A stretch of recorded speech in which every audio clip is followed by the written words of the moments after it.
Olá, eu sou Moisés Correia e este é o programa Outro Olhar. Estamos tendo a satisfação de receber mais uma vez aqui no Outro Olhar o jornalista e também escritor Nathaniel Braia. Nathaniel Braia, editor de internacional do jornal Hora do Povo, um dos mais antigos da imprensa alternativa, de 1978. Braia vai confirmar isso daí. Braia, eu queria primeiro agradecer a sua presença aqui mais uma vez no Outro Olhar. E nós vamos tratar hoje com o Braia de dois assuntos internacionais. Ele é editor de internacional. Nós vamos tratar do assunto sobre as eleições de Portugal, a avaliação que o jornalista Nathaniel Braia fez no jornal Hora do Povo sobre os resultados mais recentes das eleições em Portugal, onde o Partido Socialista obteve a maioria. E qual a consequência para as outras forças políticas e os comentários aí que a mídia comercial, a mídia corporativa e a mídia do Império fez sobre o resultado lá da eleição de Portugal. E um segundo assunto, o Nathaniel Braia é também escritor, ele escreveu um livro, Apartheid de Israel, que nós vamos mostrar depois aqui na tela o livro dele, será o segundo assunto aqui do nosso programa, onde ele vai analisar o recente relatório da ONG Anistia Internacional, que concluiu o que o Nathaniel já tinha concluído há 20 anos atrás. Então, nós vamos saber como é que o Nathaniel chegou a essa conclusão tanto tempo antes da anistia, ou por que a anistia demorou tanto para fazer essa conclusão da existência de uma apartheid com relação aos palestinos lá naquela região do Oriente Médio. Então, eu quero agradecer mais uma vez o Nathaniel e eu passo para ele. Nathaniel, como você avalia o Partido Socialista foi vitorioso nas eleições de Portugal? Qual a explicação para esse resultado? Ligue o seu microfone. O Partido Socialista obteve uma vitória grande nessas últimas eleições, passando de 108 para 117 deputados, que lhe dá a maioria absoluta no parlamento. O sistema parlamentarista português é o que indica o primeiro-ministro, que é quem, na verdade, governa. Então, essa vitória lhe dá a condição ao Partido Socialista, que é dirigido pelo Antônio Costa, de governar Portugal sem precisar fazer alianças, né? Então, esse resultado ele aconteceu por um dos motivos, né? Foram alguns, né? Um dos motivos foi a imprensa portuguesa ficar badalando de que estava pau a pau a eleição e que existia a possibilidade do PSD, que era um partido mais à direita, né, que governou antes do Partido Socialista, no período mais recente, né, de que eles podiam até ganhar a eleição e fazer o governo. Então, essa polarização levou setores que votavam tanto no Partido Comunista Português como no chamado Bloco de Esquerda a carrear os votos, aumentar a votação no Partido Socialista.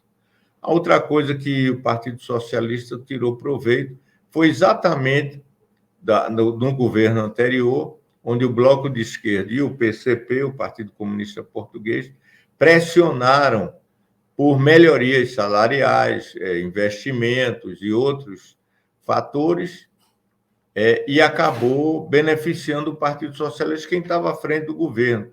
Mas era um governo difícil, um governo tenso e tal, com divergências que tiveram que se compor, e aí nenhuma força política pôde impor a sua posição. Tanto assim que o governo anterior, né, ele foi apelidado pelos portugueses de geringonça, ou seja, era um governo de aliança de improváveis, né? Tanto assim, então, essas coisas... A outra coisa que também beneficiou muito o Partido Socialista, e isso realmente pode creditar em grande parte ao governo, ao Antônio Costa, foi a luta contra a pandemia. Portugal foi um dos países do mundo que teve maior sucesso na luta contra a pandemia e na Europa, com certeza, né? Enquanto que na Inglaterra, na França, na Itália, foi um desastre. Portugal correu, fez vacinação, conseguiu isolamento social e conseguiu um nível muito mais baixo do que o conjunto da Europa na questão da pandemia. Então, isso também beneficiou e mostrou uma seriedade do governo que acabou levando essa vitória. Agora, Nathaniel, em Portugal havia um governo de composição, que você até colocou aí o apelido que se deu principalmente na mídia, né? Como é que as outras forças, porque houve uma badalação aí da mídia corporativa em torno do crescimento dos setores conservadores, de direita, etc. e tal. E eu acho que é até natural que a composição, na medida que se divulgou que estava meio empatado, que o pessoal que votava no partido mais à esquerda, que é o Partido Comunista Português, ficasse preocupado. Não vamos deixar a direita voltar em Portugal. Então, carreou os votos para o PSP. Como é que ficou essa situação e como é que que notícias você nos traz da avaliação do próprio Partido Comunista Português e como é que ficou essa situação aí no parlamento do resultado?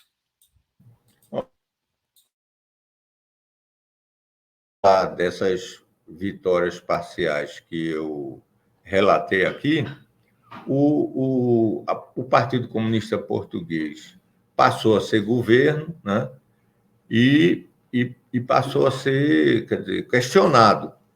E como havia resistência, porque o regime anterior, que anterior a esse da Geringonça, era um regime submisso à chamada Troika, que a Troika era principalmente comandada pela economia e política da Alemanha, né, os interesses alemães. Quando houve a crise de 2008, né, todos os países da Europa endividados acabaram se submetendo, inclusive Portugal. Então, a Troika era o FMI, o Banco Central Europeu e a Comissão Europeia, que é a comissão que comanda a chamada União Europeia. Então, eles formavam a Troika, iam para dentro dos países e impunham, para poder rolar a dívida, uma série de medidas de arroxo que acabavam favorecendo a importação de produtos alemães ou juntar dinheiro para pagar os bancos. Então, isso daí, quando foi a vitória desse bloco de esquerda, a promessa era superar todas essas dificuldades criadas ao povo português pela Troika, né? Então, o que aconteceu? O governo do Partido Socialista não conseguiu atender a todas essas coisas que haviam sido levantadas, né?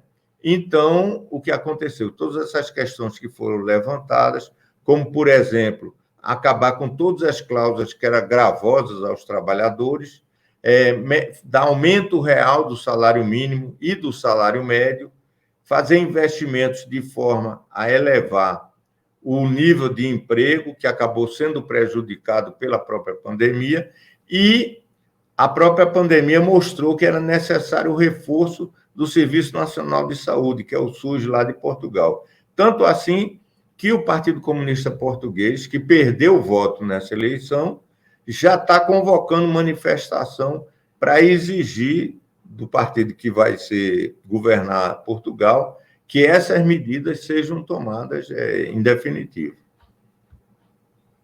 Praia, e agora, o que você acha que você está avaliando que vai acontecer em Portugal?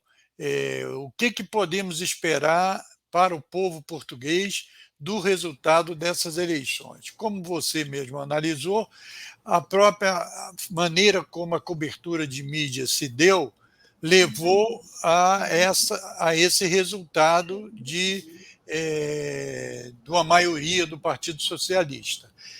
É óbvio que você agora acabou de falar que o Partido Comunista Português já está fazendo, já que não está na coligação, está fazendo a pressão de fora para dentro no parlamento para que haja melhoria das políticas públicas para o interesse do povo. Mas o que você espera? O que o povo português pode esperar desse resultado das eleições? Eu acho que não é um resultado bom para o povo português em geral. Podia ter sido pior, né? Essa previsão de que a direita ia voltar a submeter Portugal a esses ditames do FMI e tudo mais, isso foi derrotado. No entanto, o Antônio Costa já disse que não vai governar sozinho. O que isso significa? Ele não explicitou se ele vai voltar a chamar essas forças da esquerda a compor o governo ou se vai tentar um governo chamando algumas forças mais à direita para fazer uma composição que atenda aos interesses da elite portuguesa e não dos trabalhadores portugueses. Ainda é cedo para você saber para onde vai exatamente esse governo. Mas, agora, Brian, o governo vai precisar de ter mais alguns votos? É para ter garantia ou para governar? Então, ele não obteve a maioria. Não, ele obteve maioria absoluta, mas declarou que não quer governar sozinho. Foi o que ele falou. Isso não quer dizer... Se ele quiser, ele pode governar sozinho.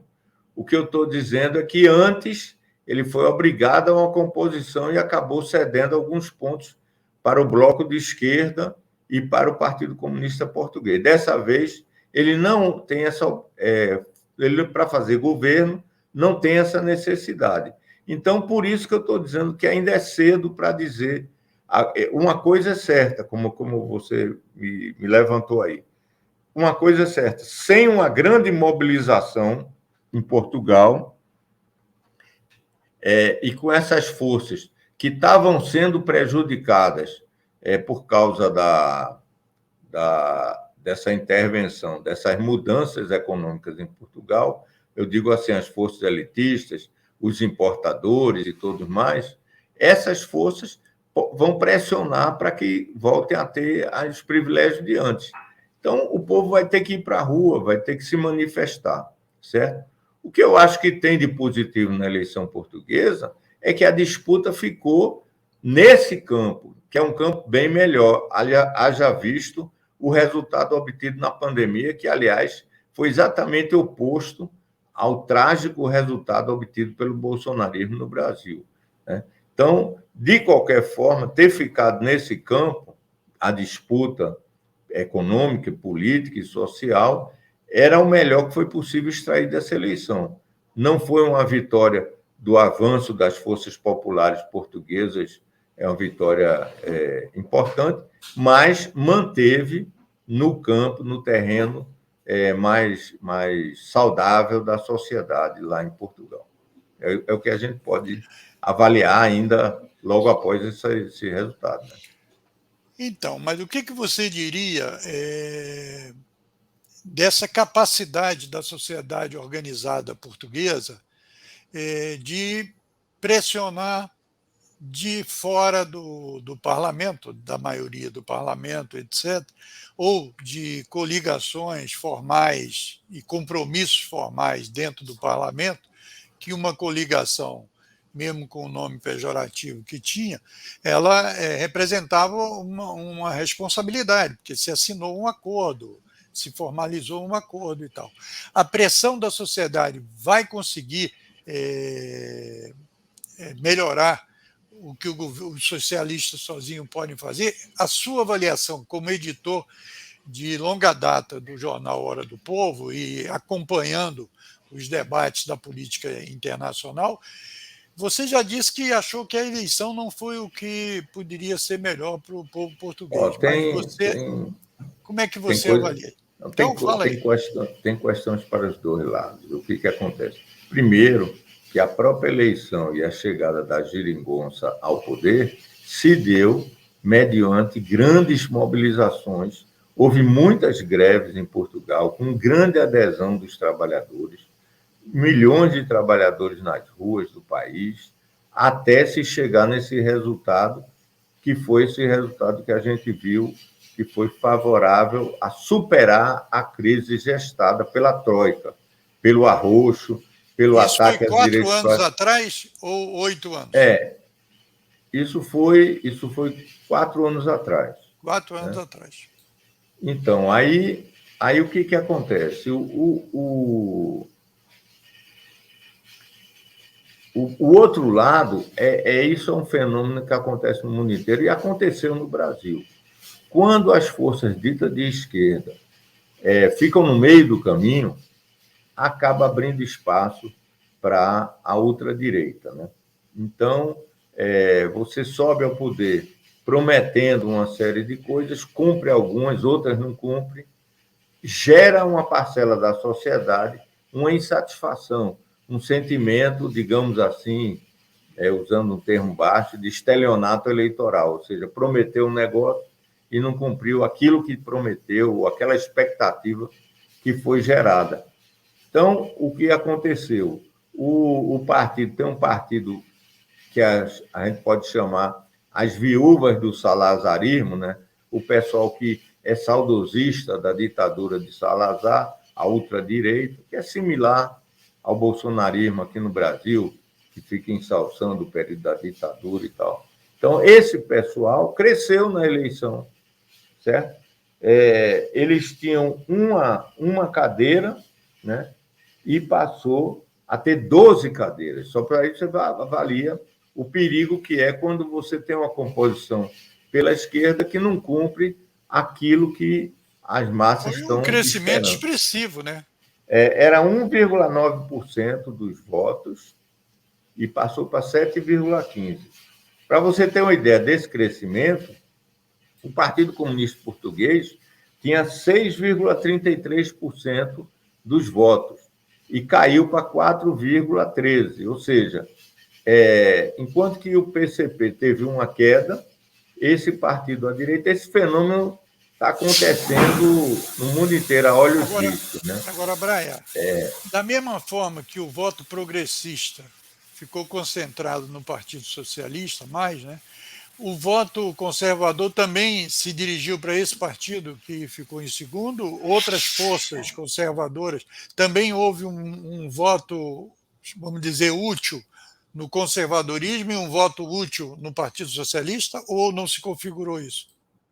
Não, esse bloco, que era o bloco do governo anterior, que a gente chama o governo da Troika, o governo submisso à Troika, perdeu mais votos ainda, perdeu votos para os partidos, para o Partido Socialista e para essa ultradireita. Então, o partido, o PSD, né, Partido Social Democrata, tinha 79 cadeiras, caiu para 71.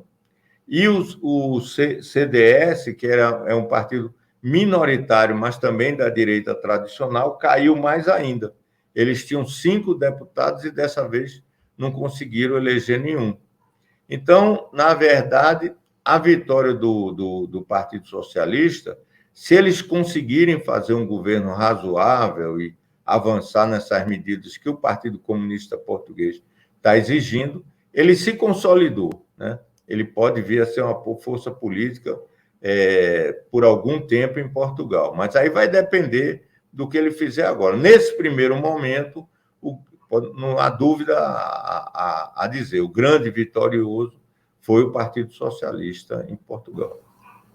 Algum assunto mais sobre as eleições de Portugal que você, como editor do jornal Hora do Povo e um camarada preocupado com esse debate internacional sobre a geopolítica e o papel lá do neoliberalismo, da troika, do imperialismo, algum outro comentário que você acha importante aqui para os nossos telespectadores do programa Outro Olhar? Ou podemos já passar para o outro assunto?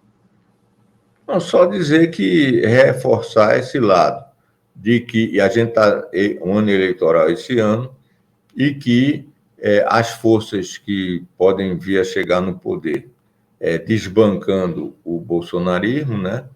Tem essa eleição de Portugal mostra a responsabilidade que elas vão ter, certo? Se elas realmente atenderem aquilo que a expectativa do povo vai gerar com essa devastação do bolsonarismo, eles podem consolidar e podem criar uma primavera brasileira progressista e tal. E, caso contrário, essa força pode voltar. É o que está perigando acontecer nas eleições intermediárias dos Estados Unidos.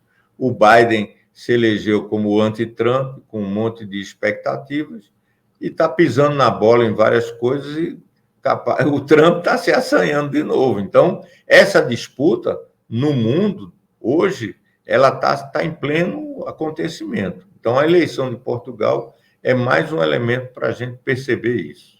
Então, você está nos trazendo aqui uma preocupação de o seguinte: o ideal para o futuro próximo seria a gente dar uma lavada inteira no Bolsonaro e não ter uma divisão e permitir que o Bolsonaro fique aí com uma quantidade de votos razoáveis que faça ele permanecer com possibilidade de voltar ao poder.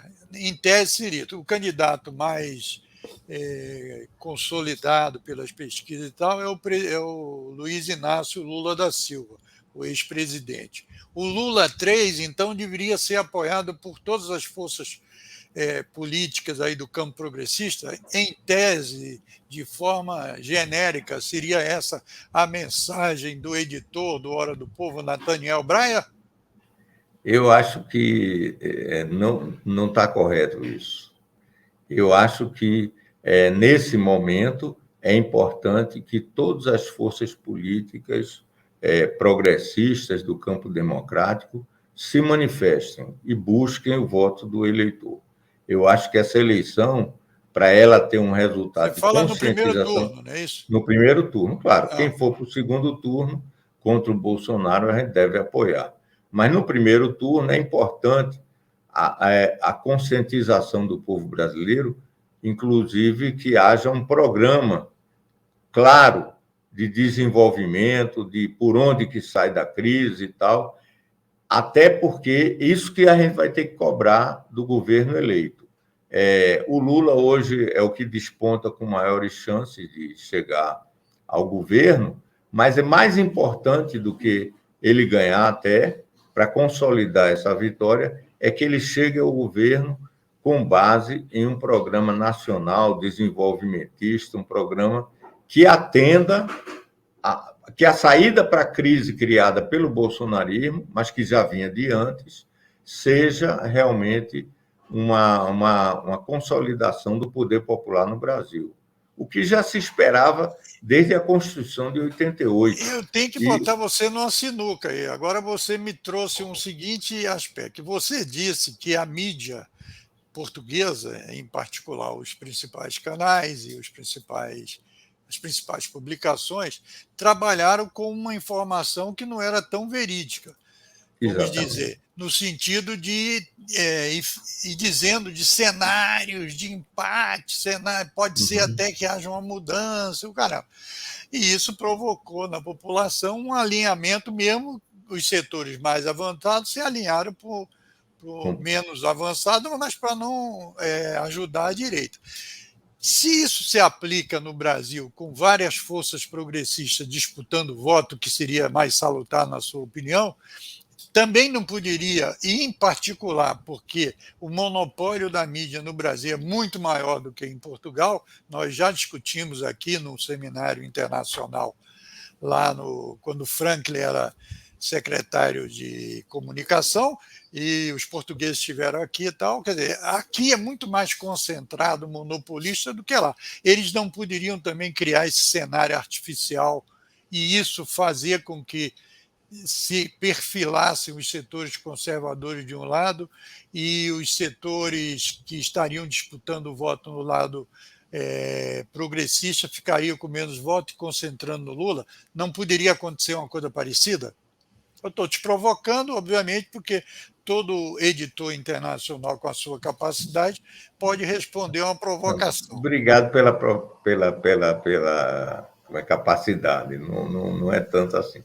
Não, o que eu estou dizendo, estou insistindo, é que o melhor cenário, nesse momento, é que haja um amplo debate na sociedade e que isso saia com um resultado. Eu acredito que, exatamente por causa de tudo que aconteceu, a mídia não vai conseguir ter esse nível de sucesso de manipulação. Até agora isso também não se manifestou, certo? Eu acho que a gente não deve aquela história de jogar a criança com a água da bacia fora. A gente tem que deixar o processo acontecer. Por exemplo, um exemplo, né? O Ciro Gomes é outro candidato importante do campo progressista. Ele foi o único candidato até agora que lançou essa questão do Programa de Desenvolvimento Nacional. Não estou querendo dizer com isso que o Ciro é perfeito, que é o candidato ideal, nada disso. Eu estou dizendo o seguinte, que existem forças que não estão necessariamente ali alinhados debaixo da candidatura do Lula e que podem, inclusive, levantando essas questões, levarem o candidato majoritário, que é o Lula, que é o pessoal do PT, a adotar uma posição, um programa de governo que assuma determinados compromissos, certo? Porque a gente viu que ficou pelo meio do caminho, né? Os governos do PT foram um progresso importante, principalmente o primeiro e o segundo mandato do Lula, mas fizeram muitas concessões também, tanto assim que botaram para comandar a economia dirigentes dos principais bancos e tal. Então, essa discussão, e foi isso, é isso que eu disse antes, foi isso que possibilitou a direita chegar no poder. Ou seja, você vai até o meio do caminho, não implementa as medidas que podem, que a sua tese defende, né? Você tem uma tese. Quando você chega no poder, não é mais tese, já tem que ser praxis. Se a praxis não corresponde à tese, aí não serve, vai servir para a direita. Então, quando a gente diz que a sociedade tem que estar muito consciente do que ela quer, inclusive na hora de votar para deputado federal, estadual, tudo mais, é muito importante. É muito importante. Eu diria até que é tão importante quanto a eleição majoritária. É importante que ele chegue ao poder no bojo de um programa, de um debate, de uma participação muito ampla da sociedade. É o que eu penso. Muito bem. Eu entendi, Brian. Gostei da provocação e gostei da resposta à provocação. O que é necessário mesmo é ter um programa que atenda às necessidades do povo de forma a ir à raiz das questões e não ficar só na superfície. Já mandou a mensagem bem. Agora, eu quero dizer a você que está nos assistindo que nós vamos entrar em outro assunto, da qual, inclusive, o Brian é especialista. O Brian, há 20 anos atrás, publicou um livro que ele vai mostrar aí na tela, certo? Durante a fala dele, que chama-se O Apartheid em Portugal. Né? Apartheid de Israel. De Israel. Era para ver se você estava prestando atenção. Eu brinco isso com meus filhos. Certo? Então é o seguinte, o Apartheid de Israel. E o Brian discorria sobre isso nesse livro, e, obviamente, foi mal interpretado por várias gente. Ficaram, não é bem isso. Agora, a Anistia Internacional, que não é nenhuma Brastemp, cá para nós, assim, para as forças mais avançadas e tal, pelos seus financiamentos, pelos seus posicionamentos, mas o Brian vai contar aqui que eles lançaram agora um relatório extensíssimo, acho 200 e poucas páginas e tal, e que concluiu o que o Brian concluiu há 20 anos atrás. Então, eu queria que o Brian, primeiro, alinhavasse o que fez ele chegar a essa conclusão há 20 anos, e depois a gente vai querer saber por que a anistia chegou a essa mesma conclusão. Não, primeiro aqui a capa do livro para provar que o que Moisés está falando não é mentira. Certo? Então, esse livro foi editado O em subtítulo 2000. aí é Racismo.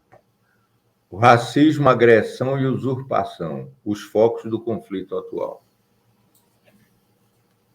2001. 2002. Não sei por que estão dizendo que é 2001. É 2001, é verdade, 2001. Então, não é 20 anos, Olha, é 21 eu anos. fiz uma tela para divulgar depois no YouTube e eu botei 2001 porque é o que está aí no livro. Eu tenho esse livro aí, você sabe que eu comprei esse Certo. livro. É porque teve outras edições, e como eu tinha uma outra edição de 2002, aí eu fiz essa confusão. Mas então, naquela época que eu escrevi o livro, né, quem chegou ao poder em Israel foi o Ariel Sharon. Né?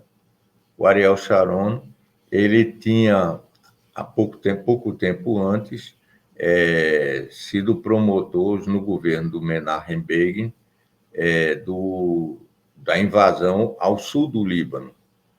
E essa invasão foi rechaçada pelos guerrilheiros libaneses, atuando em conjunto com os palestinos, e que fizeram com que houvesse perdas importantes no exército de ocupação do sul do Líbano e Israel viesse a recuar. Só que isso deixou o Sharon muito enraivecido e ele, numa parceria com a ultradireita libanesa, fez um massacre em duas cidades, campos de palestinos, que foi o conhecido massacre de Sabra e Shatila. Eles, durante 2 dias, de manhã até de noite, cercaram aquelas aldeias, sem permitir que ninguém saísse, matando homens, mulheres, crianças e tal. Uma vindita, assim, poucas vezes vista, né, na história da humanidade.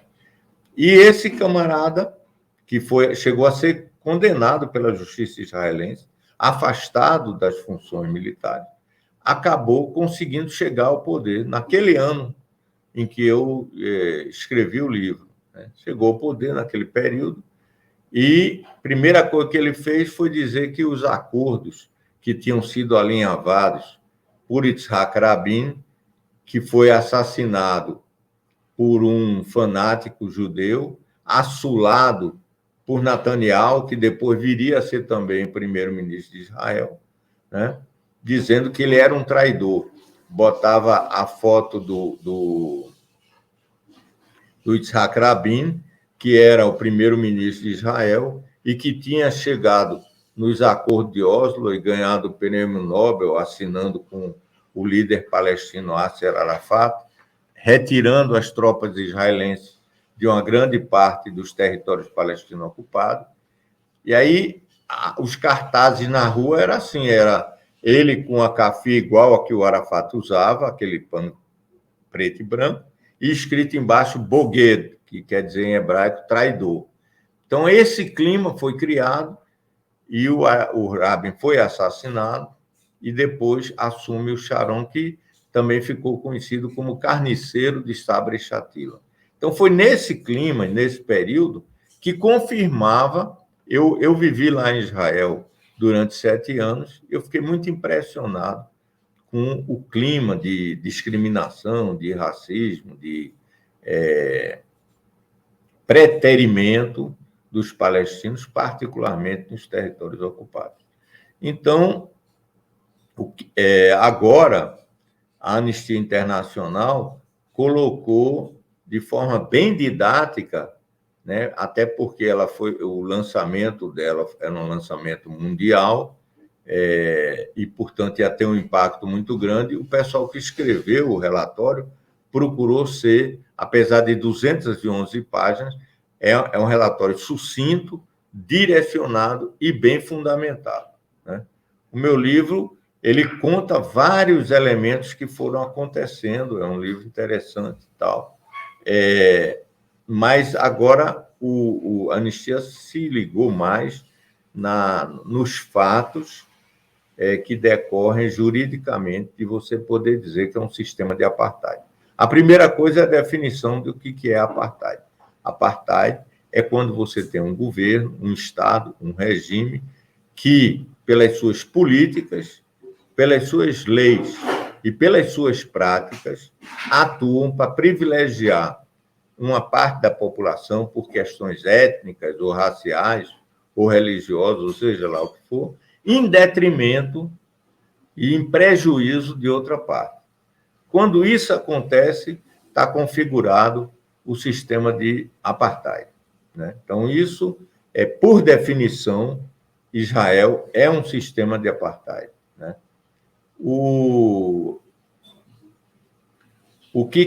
Quais são os pontos centrais de como se manifesta o apartheid? O primeiro deles é que, desde a fundação de Israel, ela foi fundada em cima de uma limpeza étnica, ou seja, foi feito um terror em cima da população palestina, para que a população palestina saísse de seus lares, saísse de suas aldeias, certo? Ou com medo de morrer, ou com medo de agressões e tal, e, com isso, uma população que era de 70% árabe-palestina antes da implantação do Estado de Israel, alguns anos depois, nos primeiros anos, entre 48 e 51, caiu para 40%. E a população judaica, que era de 30%, subiu para 60%. Então, essa inversão se deu por meio daquilo que o Ilan Pappé classificou de a limpeza étnica na Palestina, certo? Então, limpeza, o que é limpeza étnica? Não tem nada de limpeza, porque é uma grande sujeira.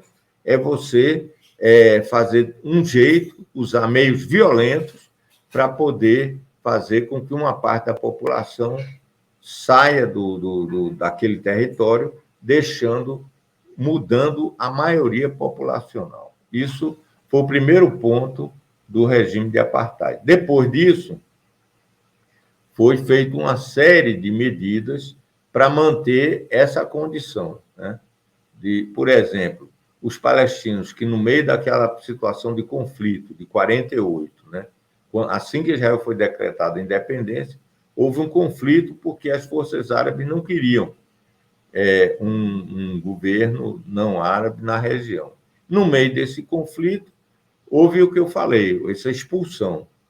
Mas depois, quando acabou o conflito, a ONU decidiu que aqueles que saíram esbaforidos da guerra tinham o direito de voltar. E Israel nunca deu esse direito ao retorno. Ao contrário, o retorno é dado ao judeu, ou seja, o judeu que supostamente há 2.000 anos atrás é descendente dos hebreus que ocupavam o reino de Israel e tudo mais, tem o direito de retornar 2.000 anos depois, enquanto que o palestino que acabara de ser expulso 2 anos antes não tinha esse direito. Então, esse é o segundo ponto da discriminação, né? Primeiro, a expulsão e segundo, a negação do direito ao retorno. O terceiro ponto é ele durante 18 anos, para impedir os palestinos que ficaram em Israel de se revoltar contra essa situação, eles foram submetidos a um regime militar. Enquanto que Israel, no conjunto, os judeus, tinham direito a circular, a votar, a se organizar partidariamente, os palestinos não tinham e viviam naquilo que chamava-se o Mimshal Tzva'i, ou administração militar, que só veio a acabar em 2006, se eu não me engano, 18 anos depois em 1966. Agora, eu não sei fazer essa conta, 48 mais 18. 18 anos depois, eles tiveram que suportar um regime onde a pessoa, para sair da aldeia, tinha que ter uma permissão da autoridade militar daquela região. Então, além disso, foi se manifestando em várias formas. Por exemplo, um judeu ele quer construir uma casa, filho dele casou, ou ele mesmo casou e tal, quer constituir uma família, para conseguir, enquanto álibi, uma permissão para construir, é uma dificuldade. E aí o que acontece? Eles acabam construindo ilegalmente. E aí o governo de Israel se aproveita disso, que foi construída a casa ilegalmente, e destrói a casa. Então, durante esses últimos 10 anos, a anistia traz esse dado, 150 mil palestinos vivem com medo de ter sua casa demolida, porque eles não têm a permissão regularizada.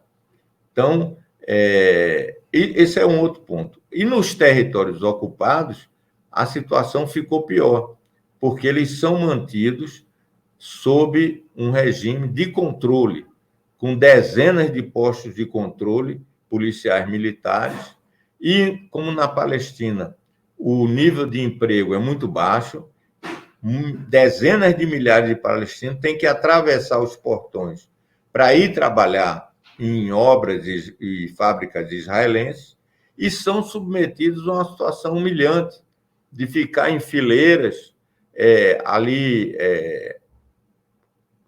como sardinha em lata, né? Atravessando durante horas debaixo do calor e tendo que mostrar o seu visto. E o visto é concedido pela autoridade israelense, apesar de hoje existir uma autoridade nacional palestina que supostamente governa uma parte desses territórios ocupados. Mas é um governo que não tem acesso às fronteiras, não domina o espaço aéreo e a livre circulação dentro do Estado de Israel não lhe é permitida. Então, esse é um segundo ponto de discriminação. O outro ponto de discriminação é a repressão, né? Uma situação dessa leva os palestinos a se manifestarem, né? a irem contra. Só para você ter uma ideia... A reagirem. Em 67, essa Cisjordânia de hoje, que a gente chama de território palestinos ocupados, não tinha sido ocupado por Israel ainda. Israel não conseguira se expandir até ali. Com a guerra de 67, ela se expandiu. Então, até 67, para você ter uma ideia, 100% das terras eram palestinas. Hoje, depois desses 50 anos de ocupação, 40% das terras são palestinas, 60% das terras já foram retiradas das mãos dos palestinos e hoje está na mão de colonos judaicos. Então, já inverteu até a posse da terra. E, com isso, o acesso à água, né? As estradas, por exemplo, outro sistema de apartheid. Essas colônias ficam dentro da Cisjordânia. E o acesso a elas é feito por estradas modernas, que partem de Israel e vai para essas colônias judaicas, né? Aí o que acontece? Essas estradas só pode circular israelenses e judeus. Os palestinos não podem se servir dessas estradas, porque são estradas expressas. Você chega em 10 minutos na colônia, enquanto que um percurso do mesmo tamanho, um palestino passando por postos de controle e tal, ele leva algumas horas. Além disso, quando eles reagem a isso, eles são presos. Hoje, o número de presos políticos palestinos em prisões israelenses é de 4.200 e tanto. Mais de 4.200. Inclusive, desses 4.200, 350 sem acusação formal e sem julgamento. Então, a repressão é a parte mais visível do apartheid, né? E ela é indispensável para manter o apartheid, né? Então, esse é em rápidas palavras, o sistema vigente em Israel, né? Em que os palestinos que ficaram em Israel gozam de um nível maior de liberdade e que foram, inclusive, conquistando com muita luta, né? Os primeiros palestinos a se organizarem depois de 48, na organização Al-Arab, que quer dizer a terra, né, em árabe, eles tiveram prisão domiciliar. A organização foi proibida. Hoje, os palestinos se organizam em partidos políticos e tal, e as pessoas dizem, não, isso é uma demonstração de que Israel é uma democracia. Não, isso é uma demonstração de que houve muita luta e, através dessa luta, se conquistou o espaço democrático. Então, eu, assim, se conclua essa parte, que eu queria te perguntar outra coisa, que eu estou aqui monitorando o tempo, hein? Então, o que acontece hoje em Israel? Os espaços políticos conquistados foram conquistados com muita luta. Isso quer dizer que o sistema de apartheid em Israel, em alguns aspectos, foi superado, mas não na totalidade. Mas foi superado como? Através dessa luta que agora ainda continua acontecendo nesse mesmo momento que a gente está aqui conversando, certo? Você faça a pergunta e eu tenho um elemento. Então, eu queria mostrar aí, eu estou fora do vídeo e também o Braia. Essa aí é o site da Anistia Internacional em português. Então, o pessoal que quiser saber mais detalhes e tal, acessar Anistia Internacional em qualquer buscador da internet e ficar sabendo de maiores detalhes sobre esse relatório que nós estamos aqui analisando com o editor internacional do Jornal Hora do Povo, o jornalista e escritor Nathaniel Braia, que fez essa avaliação, concluiu isso há 20 anos atrás. Nós estamos preocupados aí com o tempo. Eu queria que você me dissesse o seguinte: qual a reação do governo israelense a esse relatório, que obviamente teve uma repercussão internacional? Antes de responder isso, é o seguinte: o relatório da Anistia foi precedido por outros 2 relatórios. Um da Human Rights Watch, que também concluiu a mesma coisa, e outro, mais importante do que esses 2, mas que não foi muito badalado, que é da organização israelense, B'Tselem. Alguns meses antes da Anistia Internacional, publicou também um informe designando o regime de Israel de regime de apartheid. Então, eu estou dizendo isso para falar e consolidar essa ideia de que existe luta política em Israel. Existem judeus que lutam contra o sistema de apartheid. Isso para exatamente aquele outro ponto que eu tinha dito, que mostrar que essa visão, o judeu é assim, o judeu é assado, o judeu é anti-árabe e tal, isso é uma visão equivocada e não corresponde a uma dinâmica intensa de luta que existe dentro de Israel e dentro das comunidades judaicas, né? Então, aquela sua pergunta foi mesmo o quê? Como é que o governo de Israel o governo de Israel ao relatório? Reagiu de uma forma histérica, dizendo que era antissemitismo, que eram mentiras e que distorções, né?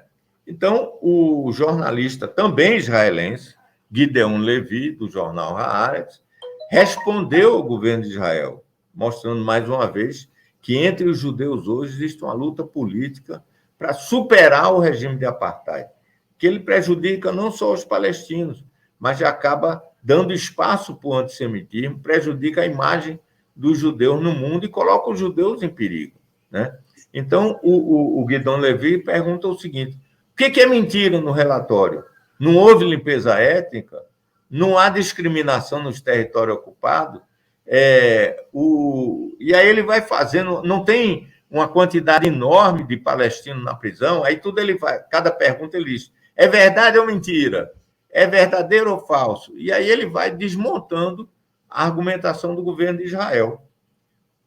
Coincidentemente ou não, o ministro da Defesa de Israel ontem declarou o seguinte: prejudicar a autoridade nacional palestina coloca em risco a segurança de Israel.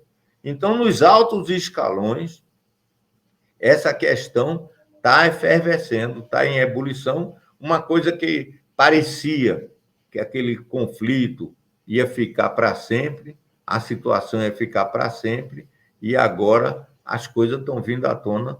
Eu acho que Então, não é de graça que a gente está fazendo essa isso. entrevista aqui. E a gente tem aí mais 5, 6 minutos, e você levantou um aspecto importante, que é o seguinte: é possível que Israel tenha outra política, e não essa. E essa política de quem governa Israel hoje é de tentar mostrar que só existe essa política, e se você, dentro de Israel, combate a política que é vigente já há alguns anos em Israel, você está contra os judeus. Então, eu acho que seria importante você esclarecer isso, porque, da mesma forma que setores dentro de Israel têm essa visão, no mundo todo também tem uma visão meio dos setores progressistas, né, sobre essa questão. Não, é a Palestina e lá do judeu não tem saída, não tem condição de internamente haver uma luta dentro de Israel.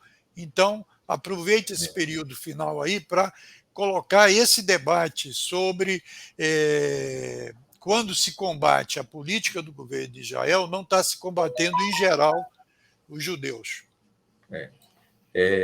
Isso. Uma das coisas mais visíveis da luta dentro de Israel contra esse regime, contra a opressão dos palestinos, são os judeus que se juntam em manifestações contra exatamente quando se estabelece colônia nos territórios ocupados, ou quando se quer expulsar, porque estão querendo fazer despejos no bairro de Sheikh Jarrah agora, então os israelenses fazem manifestação toda sexta-feira lá contra a expulsão dos palestinos.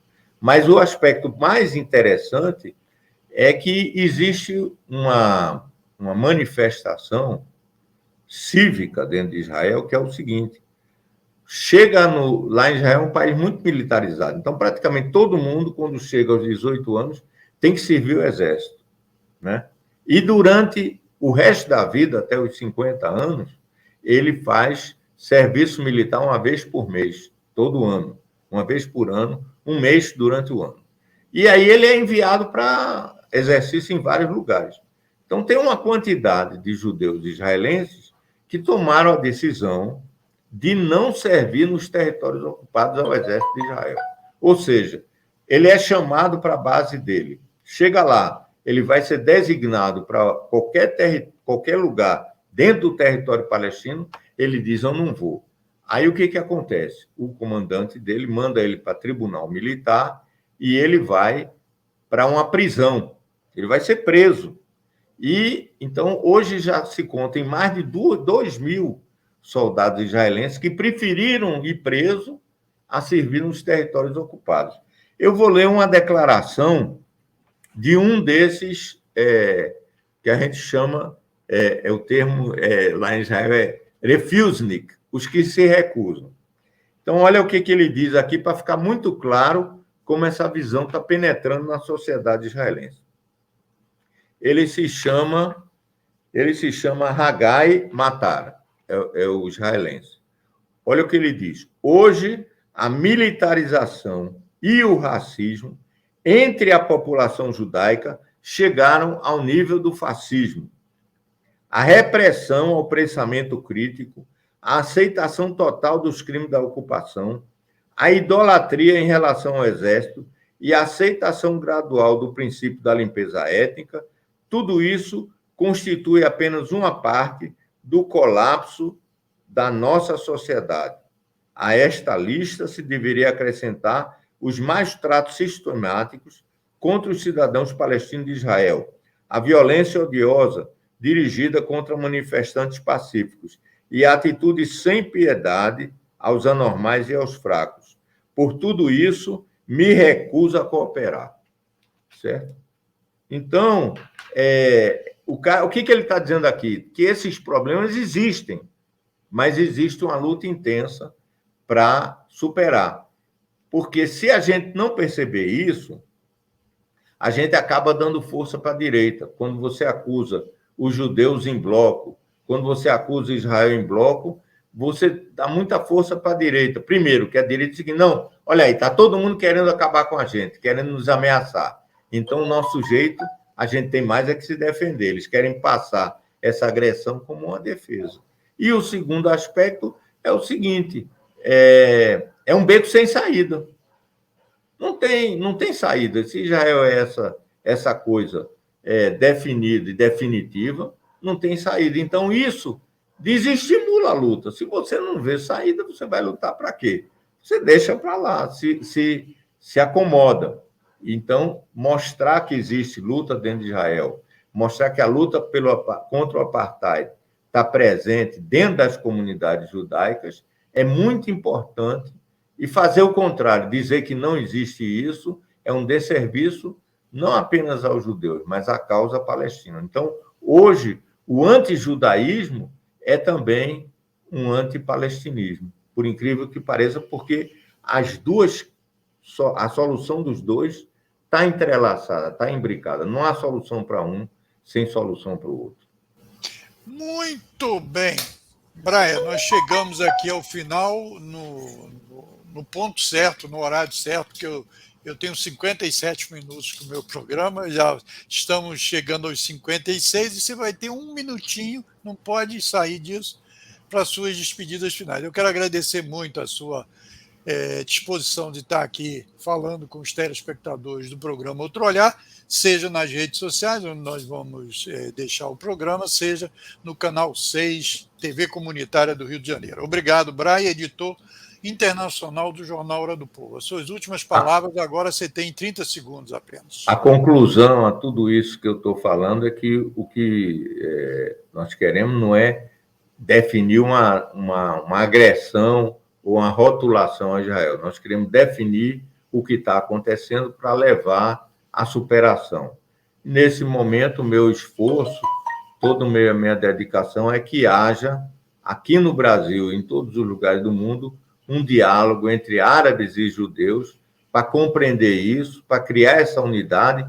E mais, aqui no Brasil, a luta contra o apartheid de Israel se confunde com a luta contra o bolsonarismo no Brasil.